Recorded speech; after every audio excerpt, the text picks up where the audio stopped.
Puji nama Tuhan, Bapak Saudara terkasih dalam Kristus Tuhan Yesus kita yang luar biasa. Dan pagi hari ini kita mengucap syukur kita sudah melewati tahun demi tahun, tentunya dengan kemurahan Tuhan, dengan kebesaran Tuhan. Puji nama Tuhan, pagi hari ini saya mau mengajak semua boleh bangkit diri di rumah masing-masing ya. Kita sama-sama boleh berdoa pagi hari ini. Tuhan Yesus, kami mengucap syukur Bapa, kalau sampai dengan detik ini Kau masih menyediakan berbagai kebutuhan kami. Tuhan, Kau masih menjadi Tuhan dari segala Tuhan buat kami Bapa. Tuhan Yesus, kami percaya bahwa hidup kami sudah aman di dalam Engkau Tuhan. Hidup kami sudah berkemenangan di dalam Engkau Tuhan. Terima kasih Tuhan Yesus. Kami mengucap syukur buat pagi hari ini. Kami boleh bangun dengan tubuh yang sehat Tuhan, dengan pikiran yang tertuju pada Tuhan. Terima kasih Roh Kudus. Berkati rumah kami, rumah tangga kami Tuhan, berkati satu persatu. Dengan mau memuji nama-Mu Tuhan, kami rindu membesarkan nama-Mu di rumah kami masing-masing Bapa. Terima kasih Roh Kudus yang mengucap syukur. Hanya dalam nama Tuhan Yesus Kristus Juru Selamat kami. Haleluya. Amin. Dia Tuhan, Raja dari segala raja. Dia yang terbesar dalam hidupku. Amin. Kita boleh kembali datang di dalam hadirat Tuhan pagi hari ini. Amin. Yo. Katakan Tuhan, Tuhan Raja Maha Besar. Mari datang menyembah Dia. Tuhan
sampai mendengar firman Tuhan.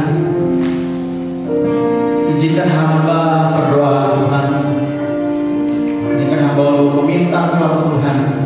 Di tahun 2021 Tuhan, saya masih bergumul Tuhan buat keadaan papa saya Tuhan.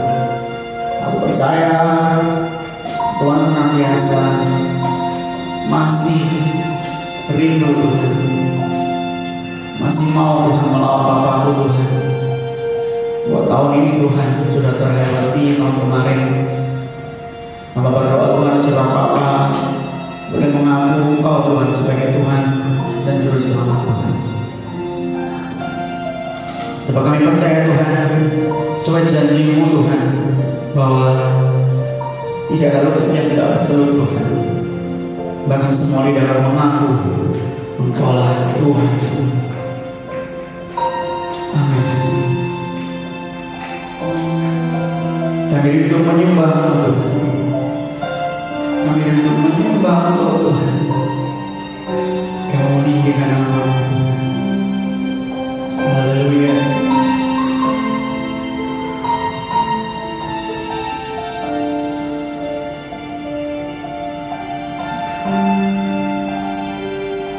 Katakan hanya Engkau yang paling benar.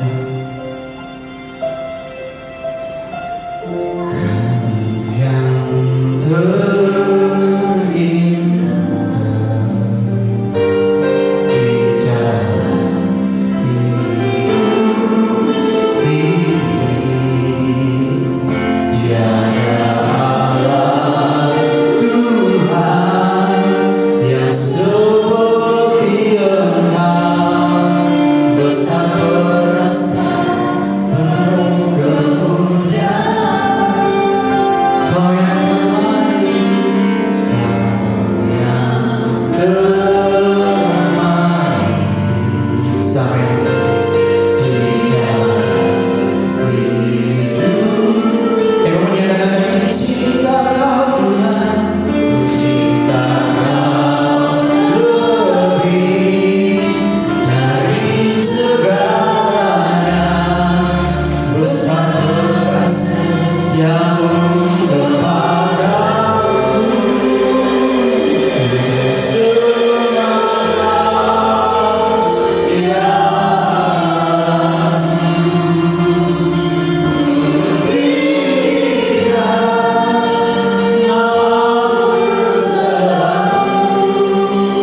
Tiada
mengucap syukur Bapa. Kami mengucap syukur Tuhan pagi hari ini Tuhan. Dan buat hamba Tuhan, berkati dalam melalui mulut lidahnya Tuhan. Boleh Tuhan boleh sampaikan firman Tuhan, pesan Tuhan atas hidup kami Bapa. Terima kasih Roh Kudus yang mengucap syukur, mengucap syukur. Engkau luar biasa dan ajaib Tuhan bagi setiap kami. Terima kasih Bapa, kami mengucap syukur di dalam nama Tuhan Yesus Kristus, Juru Selamat kami sudah berdoa. Haleluya. Amin.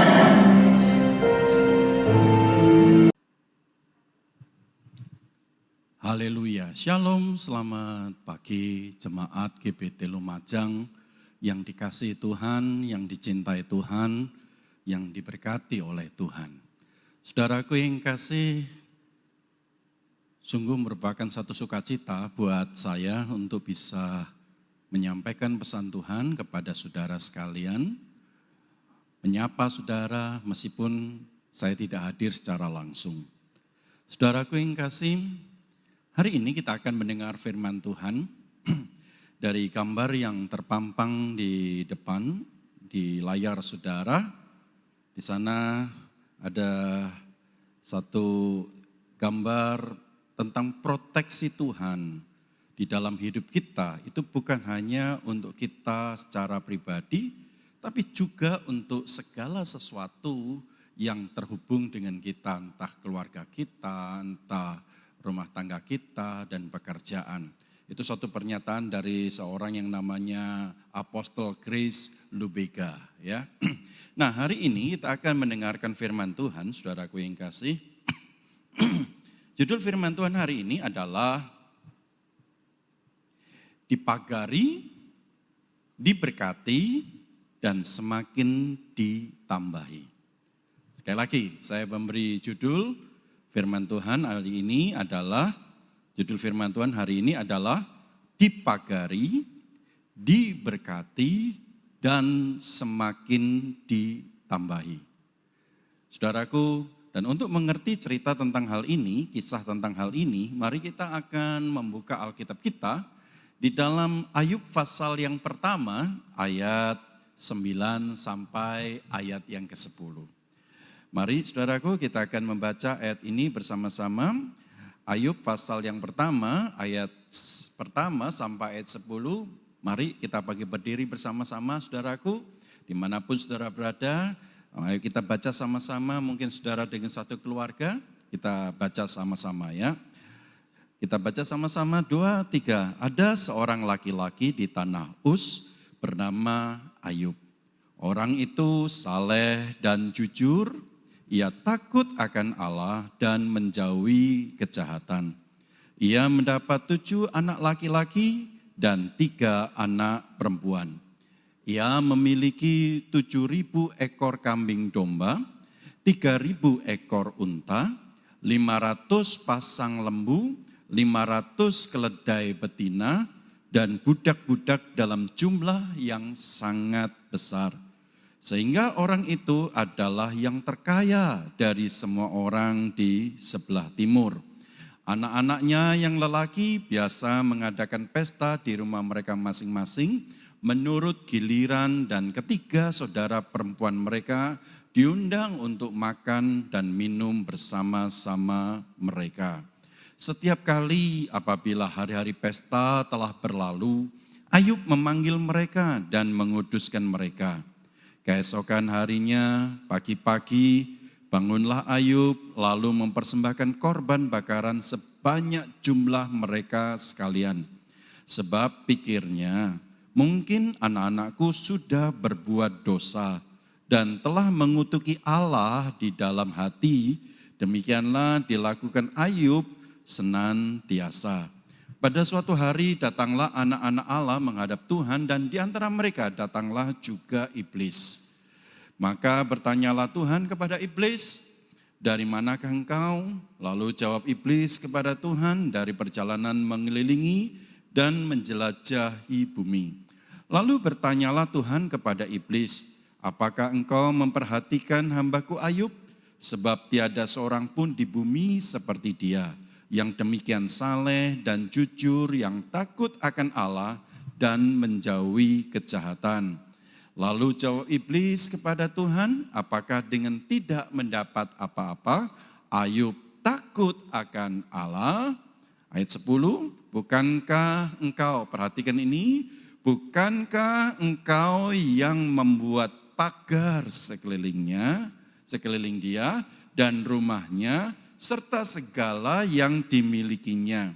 Apa yang dikerjakannya telah kau berkati. Dan apa yang dimilikinya makin bertambah di negeri itu. Amin. Saudaraku yang kasih, judul firman Tuhan dari firman Tuhan hari ini diambil dari ayat yang ke-10 ini, saudaraku yang kasih. Saya mengambil judul ini adalah dari ayat 10. Di sana dikatakan, bukankah engkau yang membuat pagar sekelilingnya, ataunya dipagari, dan rumahnya serta segala yang dimilikinya. Apa yang dikerjakannya telah kau berkati, artinya diberkati, dan apa yang dimilikinya semakin bertambah di negeri itu atau ditambahi. Saudaraku yang kasih, kira-kira gambar dari Ayub, kehidupan Ayub seperti gambar yang saudara bisa lihat dalam gambaran yang saya berikan. Saudaraku yang kasih, kita akan masuk dalam pendahuluan ya. Saudaraku, kisah tentang kehidupan Ayub ini merupakan kisah yang sangat luar biasa. Biasanya banyak hamba Tuhan, banyak pendeta itu membahas tentang bagaimana Ayub pada waktu dia menghadapi masalah, pada waktu menghadapi kesulitan yang datang bertubi-tubi, kesulitan yang datang yang tidak kunjung selesai, tidak kunjung habis, dan itu cukup panjang. Saudaraku, tetapi firman hari ini tidak ingin membahas tentang Ayub pada masa dia menghadapi kesulitannya. Membahas bagaimana Ayub menghadapi tantangan yang berat, anak-anaknya mati semua, harta bendanya habis, dan dia pun sendiri menghadapi satu penyakit dari sekujur tubuh, dari kepala sampai ke kaki. Satu penyakit yaitu tubuhnya penuh dengan luka-luka dan lain sebagainya. Saudaraku yang kasih, kita akan mempelajari bagaimana sih ceritanya kok Ayub bisa mengalami yang namanya berkat yang luar biasa dari Tuhan. Seperti pernyataan dari si musuh atau si iblis mengatakan bahwa Ayub ini dipagari oleh Tuhan. Ayub ini diberkati oleh Tuhan. Ayub ini semakin ditambahi oleh Tuhan.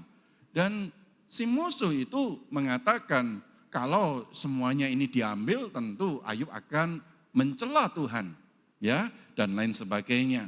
Itu tidak akan kita bahas, tetapi yang kita bahas adalah kok bisa seseorang itu dipagari, kok bisa seseorang itu diberkati Tuhan luar biasa, kok bisa seseorang itu semakin mengalami pertambahan ditambahi oleh Tuhan. Saudaraku yang kasih, kehidupan Ayub sebelum diterpa berbagai masalah merupakan kehidupan yang sangat luar biasa. Tentunya apa yang didapatkan oleh Ayub ini merupakan hasil dari karakter baik yang sudah dikembangkan selama ini. Beberapa orang itu suka sekali, saudaraku, iri lihat orang lain. Ini kok keberkatan ya, kok dia bisa hebat ya. Banyak kali orang hanya lihat hasil dari apa yang dilakukan oleh orang itu. Tetapi orang tidak melihat bagaimana di balik keberhasilannya ada jalan panjang yang harus dilewati. Ada langkah-langkah yang sulit yang harus dihadapi. Bagaimana dia ngerem dalam banyak hal.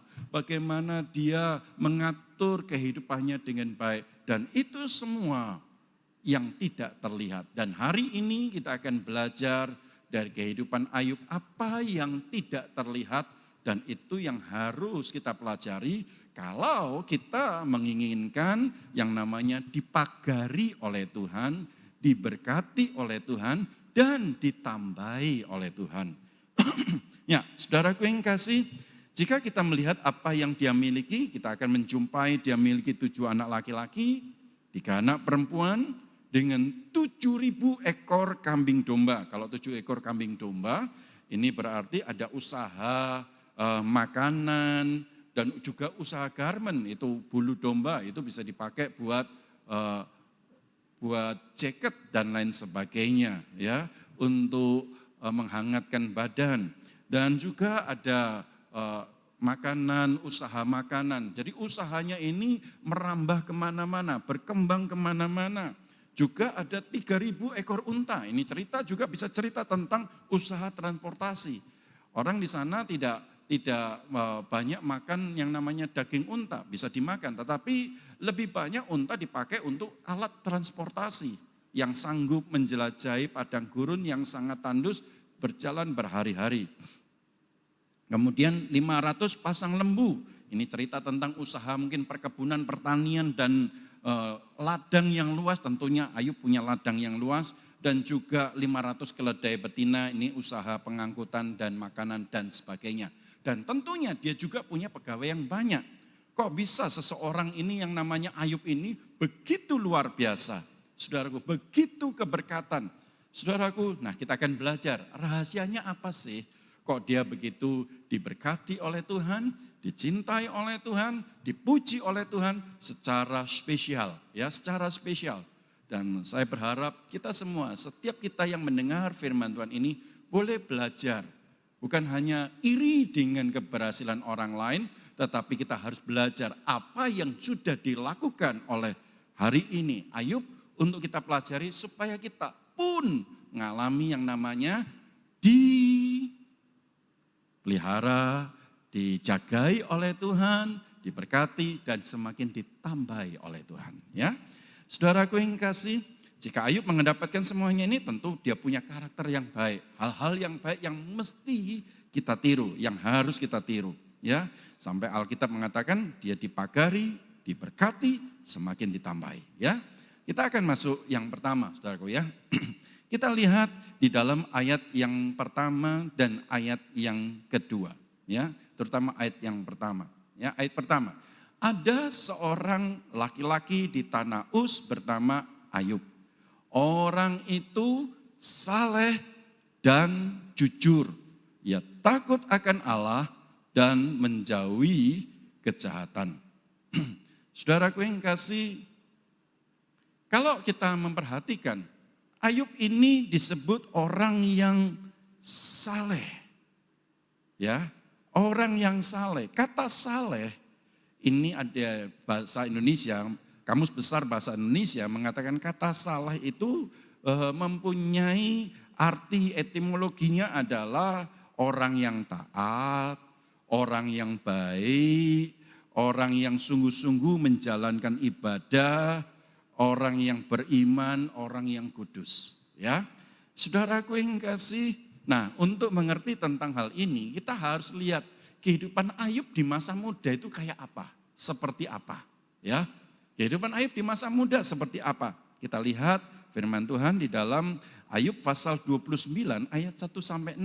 Ya, ini tidak banyak dikupas, banyak orang membahas tentang kitab Ayub ini di awal dan di akhirnya saja. Tetapi bagaimana kehidupan Ayub di masa mudanya, ini yang harus kita pelajari. Ya, Ayub 29 ayat 1-6 saya bacakan. Maka Ayub melanjutkan urayanya. Ya, perhatikan ini. Kiranya aku seperti dalam bulan-bulan yang silam, seperti pada hari-hari ketika Allah melindungi aku. Ketika pelitanya bersinar di atas kepalaku, dan di bawah terangnya aku berjalan dalam gelap.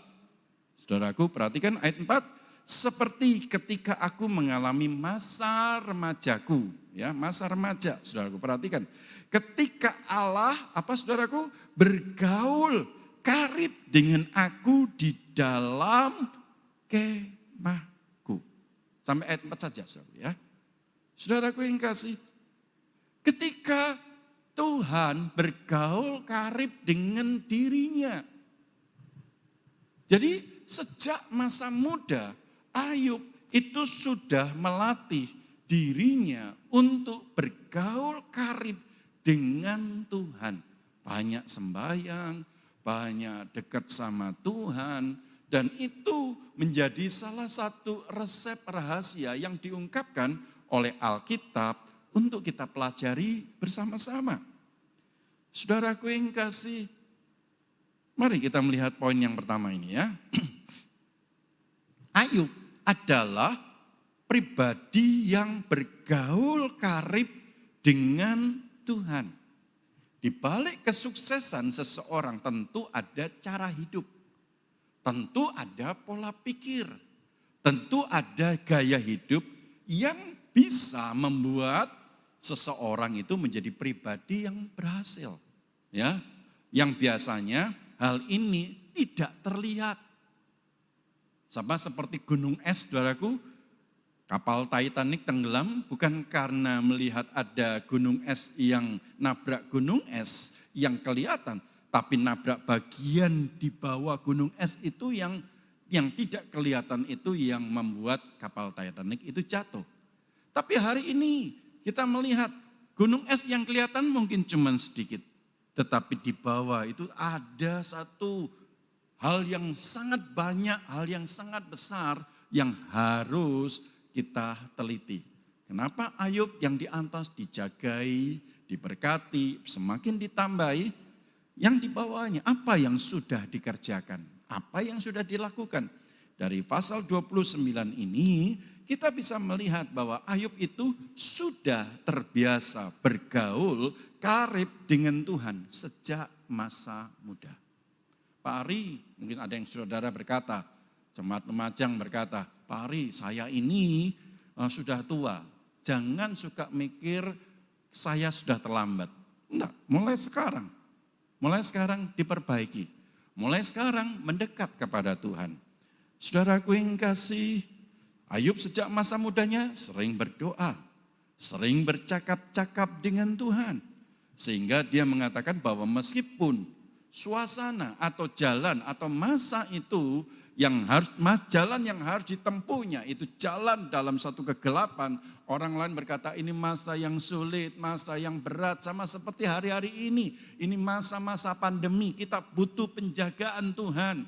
Kita perlu berkat Tuhan, kita perlu minta kalau perlu di Tuhan tambahi. Dan itu harus kita perhatikan. Apa yang harus kita kerjakan? Yaitu kita ini harus banyak dekat dengan Tuhan. Ya, saudaraku, kalau saudara perhatikan ayat yang ketiga, lihat ayat 3, saudaraku ya. Perhatikan di dalam ayat 3, saudara bisa melihat di sana dikatakan Ayub berkata, ketika pelitanya bersinar di atas kepalaku dan di bawah terangnya aku berjalan dalam gelap. Hari-hari ini adalah hari-hari di mana situasi begitu gelap. Orang berkata hari-hari ini hari-hari yang sulit, hari-hari yang berat, hari-hari yang gelap, ekonomi merosot dan lain sebagainya. Saya ingin sampaikan buat anak-anak Tuhan yang dekat Tuhan, Tuhan akan tuntun. Dia tidak akan berjalan dalam gelap, sama seperti yang dikatakan oleh Ayub ini. Sama seperti kalau saudara lihat di dalam Alkitab yang saudara baca ini, saudaraku yang kasih, Ayub berkata dia tidak jalan dalam gelap. Saya teringat di dalam Mazmur 23, Daud berkata Tuhan adalah gembalaku. Daud itu pribadi yang dekat dengan Tuhan. Dia berkata, sekalipun aku berjalan dalam lembah kekelaman, aku tidak takut bahaya, karena Tuhan besertaku. Gadanya itu gada Tuhan dan tongkatnya Tuhan. Itu yang menjadi penuntun dalam hidupku. Saudaraku, buat seekor domba, pimpinan Tuhan itu sangat penting. Mengikuti Tuhan selalu itu sangat penting. Jangan jauh dari Tuhan supaya kita tidak tersesat. Supaya kita tahu jalan apa yang harus kita tempuh. Saudaraku yang kasih, sekali lagi ingat ini saudaraku ya. Jika saudara sering bergaul erat dengan Tuhan, tidak ada istilah kita ini khawatir. Ya. Tidak ada istilah kita tidak nemu jalan keluar. Masih ingat lagunya Don Moen, orang bilang Don Moen, God will make a way. Tuhan akan buat jalan. Saat tiada jalan, dengan cara yang ajaib, dibukanya jalan bagiku. Saudaraku, saya berharap lagu yang pernah kita nyanyikan, firman yang sudah kita baca, ini harus meresap dalam pikiran dan hati kita. Firman Tuhan itu bukan agama teori. Ya, kekristenan itu bukan agama teori. Firman dari Tuhan itu bukan teori. Firman ini adalah untuk dipraktekkan. Pada saat saudara praktekkan, apa susahnya toh? Apa sulitnya kita mempraktekkan dekat Tuhan? Apa menghilangkan menimbulkan banyak kerugiankah di dalam hidup kita kalau kita dekat Tuhan? Ini semua istilahnya orang bilang nothing tulus, tidak ada ruginya, saudaraku. Kalau tidak ada ruginya, why not? Kenapa kita nggak coba? Kenapa kita tidak jalankan? Karena ini adalah resep keberhasilan. Ayub berhasil, Daud berhasil, tokoh-tokoh iman berhasil. Abraham berhasil, Ishak berhasil, dan tokoh-tokoh iman berhasil. Itu semua karena mereka dekat Tuhan. Saudaraku yang kasih, jangan takut dengan yang namanya pandemi. Ada istilah yang lain jarang disebut adalah pagebluk. Ya, saudaraku yang kasih, kesuksesan Ayub merupakan hasil dari hubungan yang sangat indah, yang sangat erat dengan Tuhannya. Ya, saudaraku yang kasih, ini hal yang pertama yang perlu kita perhatikan. Ya, ini tidak terlihat. Orang hanya melihat ayat pertama, ayat awal, dan kemudian ayat akhir. Bagaimana Ayub dipulihkan. Saudaraku yang kasih, kita masuk poin yang kedua. Poin yang kedua, ya. Poin yang kedua masih di ayat 1. Ada seorang laki-laki di tanah Uz bernama Ayub. Orang itu saleh dan jujur. Ia takut akan Allah dan menjauhi kejahatan.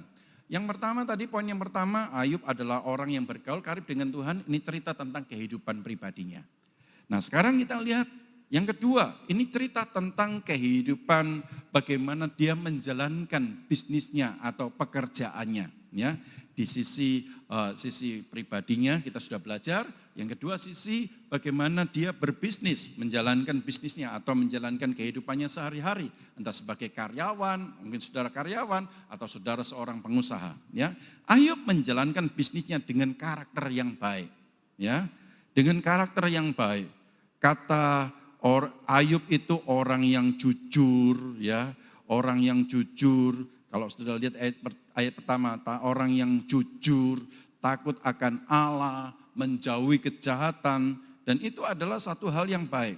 Apa yang disebutkan dalam ayat ini, kita menjumpai ini adalah cara kerja atau cara bisnis, cara menjalankan kehidupan sehari-harinya yang sangat excellent. Ayub ini excellent.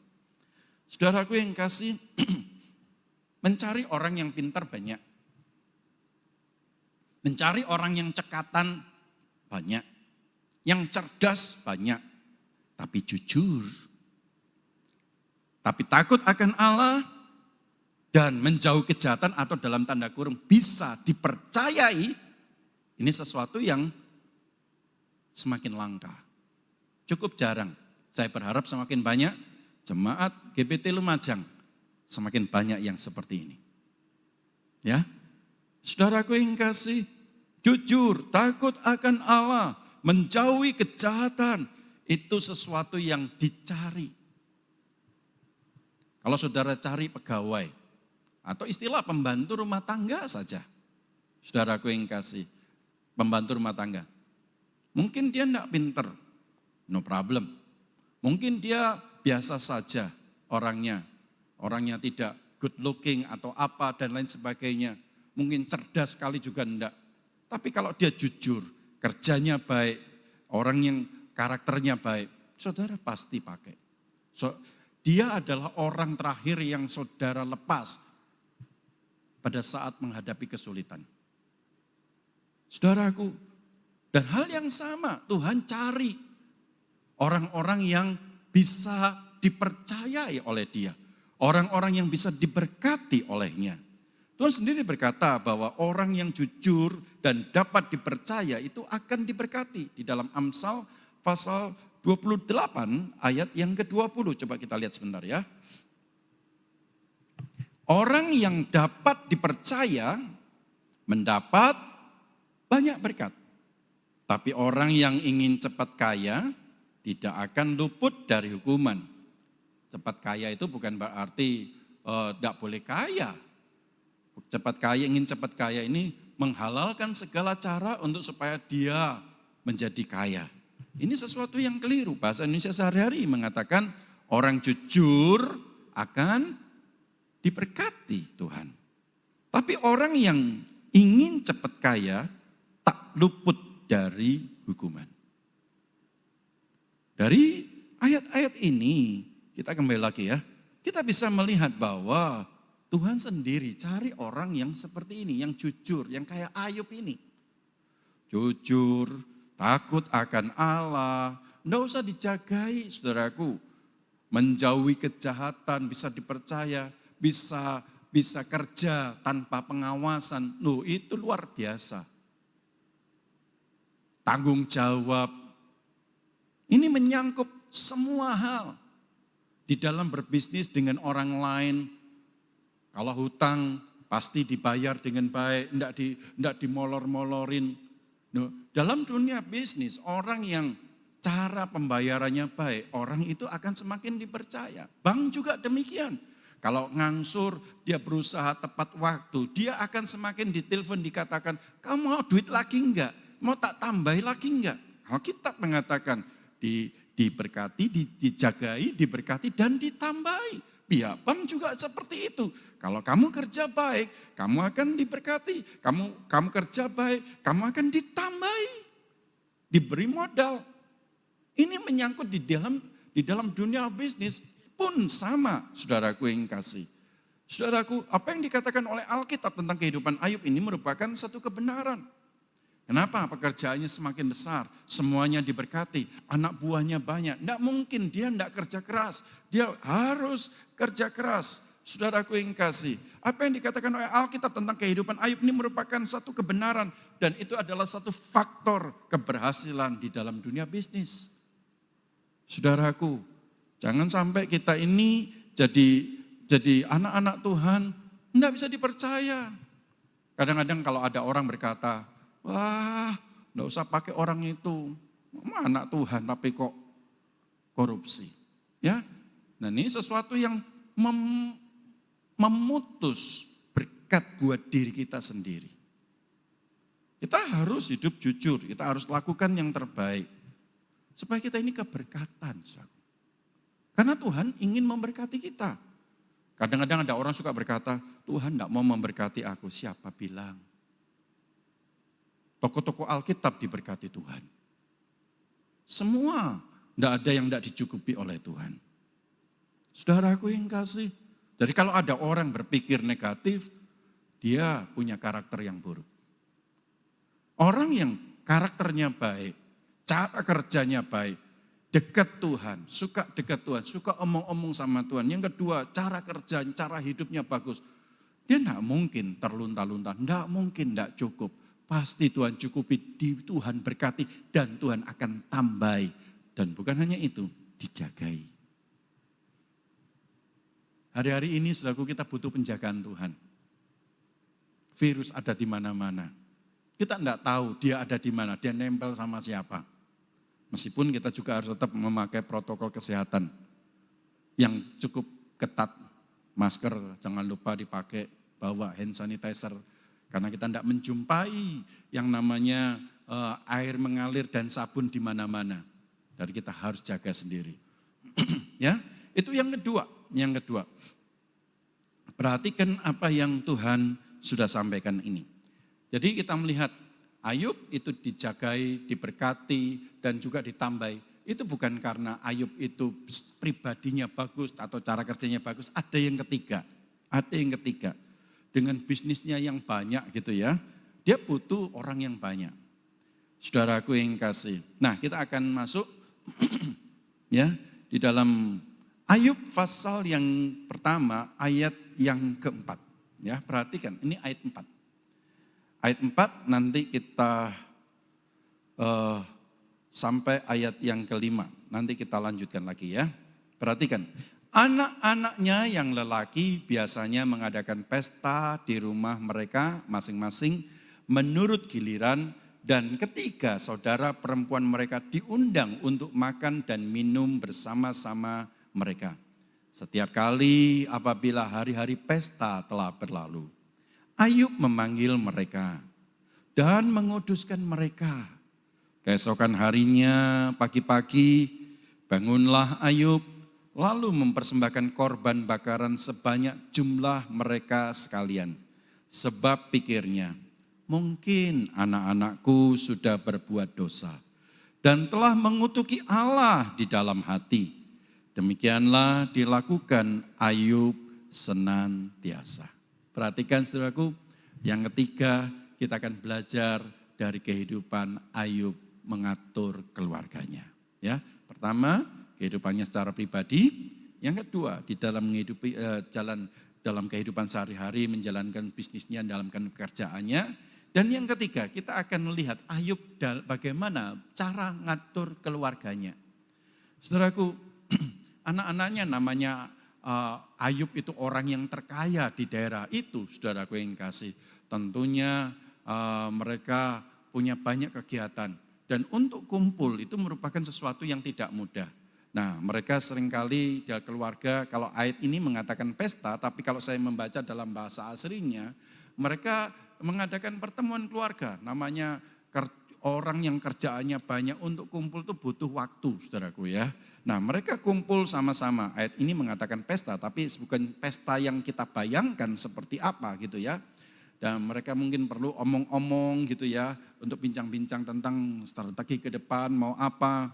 Nah, tetapi bukan hanya itu, pada saat mereka habis ngomong-omong, cerita-cerita mungkin ngomongnya salah. Dan ayat 5, setiap kali apabila hari-hari pesta telah berlalu, Ayub panggil mereka. Lalu dikuduskan, diajak doa sama-sama. Ya, kemudian bangunlah Ayub mempersembahkan korban bakaran sebanyak jumlah mereka sekalian, sebab pikirnya mungkin anak-anakku sudah berbuat dosa, mengutuki Allah. Jadi Ayub ini luar biasa. Saudara bisa lihat bagaimana Ayub itu mempersembahkan korban kepada Tuhan. Lihat gambar ini ya. Yang ketiga, ya, kehidupan keluarganya. Ayub menjadi kepala keluarga yang benar di hadapan Tuhan. Kenapa Ayub diberkati? Karena Ayub jadi kepala keluarga yang benar. Dengan banyaknya yang diurus dalam bisnis mereka, tentunya Ayub pakai anak-anaknya untuk membantu menjalankan bisnisnya dengan baik. Nah, sehingga dan setiap anak-anak juga sudah punya rumah masing-masing, saudaraku ya. Secara berkala mereka kumpul keluarga, istilahnya Alkitab ini pesta, tapi dalam bahasa aslinya perjamuan makan bersama. Persatuan keluarga selalu dijalankan untuk saling mengasihi, saling mempedulikan satu sama lain. Saudaraku, dan setiap kali setelah saya pertemuan, Ayub kuduskan mereka kembali. Dengan mempersembahkan korban kepada Tuhan atas nama anak-anaknya, tentunya ia mengajak sisi keluarganya untuk datang kepada Tuhan. Ya, saudaraku, saya sengaja tuliskan catatan yang cukup detail, cukup lengkap, supaya saudara melihat bahwa ini loh yang dilakukan Ayub sebagai kepala keluarga. Pada waktu Ayub menghadapi masalah, harta habis semua, dan kemudian anak-anaknya mati semua. Apa yang kita perlu lihat dengan baik-baik? Ya, saudaraku yang kasih, apa yang dilakukan oleh Ayub ini merupakan pola kerja, pola pendidikan yang diterapkan oleh Ayub kepada anak-anaknya dan seisi keluarganya. Dia kepala keluarga yang baik. Karena dia adalah kepala keluarga yang baik, maka pada saat Ayub itu dipulihkan oleh Tuhan, Ayub itu dipercayai lagi oleh Tuhan. Dengan anak-anak yang sama, jumlah 10. 7 laki-laki, 3 anak perempuan. Ya, dan Tuhan berkata 3 anak perempuan ini, anak-anaknya lebih cantik, paling cantik. Cantik-cantik. Jemima, Kesia, Kerin Hapuk. Saudaraku yang kasih, dan ini adalah tandanya bahwa Tuhan, kamu atur keluargamu baik. Nih tak percayai. Saudaraku yang kasih, cara kerjanya Ayub, cara hidupnya Ayub, pola pikirnya Ayub, bagaimana Ayub ngatur keluarganya, excellent. Dan itu harus kita pelajari, saudaraku. Dia adalah juga kepala keluarga yang baik, pribadi yang baik di hadapan Tuhan, suka dekat Tuhan. Yang kedua, dalam bisnis dia jujur, bisa dipercayai. Orang titip barang, dia jaga dengan baik. Namanya baik, namanya bersih. Dan yang ketiga, dia kepala keluarga yang baik. Saudaraku, Tuhan tetap mempercayakan dan memberikan kembali 10 anak-anak untuk dididik dan dibesarkan oleh Ayub. Itu ada di dalam Ayub pasal 42, ayat 12 sampai 17. Kita lihat sebentar ya. Tuhan memberkati Ayub dalam hidupnya yang selanjutnya, lebih daripada dalam hidupnya yang dahulu. Ia mendapat 14.000 ekor kambing domba, 6.000 unta, 1.000 pasang lembu, dan 1.000 ekor keledai betina. Terus, ia juga mendapat 7 orang anak laki-laki. Nah, ini anak-anaknya dikembalikan. 7 orang dan 3 anak perempuan. Dan anak perempuan yang pertama diberinya nama Yemima, yang kedua Kesia, dan yang ketiga Keren-Hapuk. Di seluruh negeri tidak terdapat perempuan yang secantik anak-anak Ayub. Dan mereka diberi ayahnya milik pusaka di tengah-tengah saudara-saudaranya laki-laki. Dari ayat ini kita belajar bahwa Ayub itu adil. Semua dibagi. Semua diberkati. Enggak pilih kasih. Ya, saudaraku yang kasih, sesudah itu Ayub masih hidup 140 tahun lamanya. Umurnya panjang. Hari-hari ini banyak orang takut. Wah nanti mati atau apa. Saudara, dekat Tuhan. Jalankan yang baik. Ini prinsip-prinsip ini jalankan. Jangan takut, protokol kesehatan tetap dipakai. Jangan hidup sembrono gitu ya. Saudaraku yang kasih, ia melihat anak-anaknya dan cucu-cucunya sampai keturunan yang keempat. Maka matilah Ayub tua dan lanjut umur. Saudaraku yang kasih, dari ayat-ayat ini kita bisa melihat bahwa Ayub dia diberkati Tuhan. Dia dijagai Tuhan, diberkati dan ditambahi oleh Tuhan. Sampai akhir dia tetap dapat itu semua. Dan itu luar biasa. Saudara mau dijagai Tuhan? Saudara mau diberkati Tuhan? Saudara mau Tuhan ini kok masih kurang? Tuhan tambahi lagi. Hiduplah seperti Ayub. Pribadinya excellent, dalam kerjaan excellent, dalam hidup sehari-harinya excellent, dalam keluarga sebagai kepala keluarga, orang tua, dia juga excellent. 3 faktor ini perlu saudara renungkan baik-baik. Sekali lagi, kiranya Tuhan memberkati saudara, jemaat GBT Lumajang. Jangan takut dengan pandemi ini. Jangan khawatir. Lakukan apa yang Alkitab katakan. Penjagaan Tuhan itu luar biasa. Wong si iblis saja bilang, kalau Tuhan tidak jagai, Ayub itu jatuh. Tapi Tuhan jagai. Kalau Tuhan jagai, tidak ada yang bisa masuk. Kita harus tahu itu. Tuhan juga bisa berkati. Masa pandemi, Tuhan bisa berkati. Tuhan bisa tambahi. Tidak kekurangan. Kiranya firman Tuhan ini memberkati saudara sekalian. Ya, Tuhan memberkati, Tuhan mengasihi saudara sekalian. Mari kita berdoa, saudaraku yang kasih. Kita berdoa sebelum kita mengakhiri semuanya. Bapa di sorga yang maha baik, hamba mengucap syukur. Kami boleh mendengarkan pelajaran tentang kehidupan Ayub yang sangat luar biasa. Sebagai pribadi, sebagai seorang pebisnis atau seorang yang bekerja dalam hidup sehari-hari dan juga seorang kepala keluarga, semuanya luar biasa. Dan biarlah ini menjadi contoh buat kami Tuhan. Kami tahu kalau kami tidak dekat Engkau, kami kehilangan perlindungan.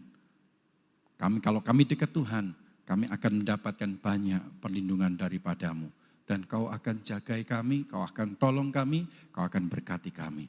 Berkati jemaat GBT Lumajang dimanapun mereka berada. Saudaraku yang kasih, terimalah berkat dari Bapa yang maha baik, dari Tuhan Yesus dan Roh Kudus. Tuhan memberkati engkau, Tuhan melindungi engkau, Tuhan menyinari engkau dengan wajah-Nya dan memberi engkau kasih karunia. Tuhan menghadapkan wajah-Nya kepadamu dan memberi engkau damai sejahtera. Terimalah, bawalah pulang semua berkat ini. Tuhan memberkati saudara. Dimanapun saudara berada, berkat Tuhan menyertai.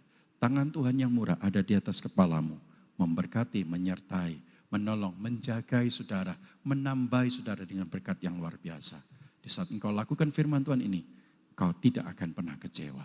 Dalam nama Tuhan Yesus. Haleluya. Amin.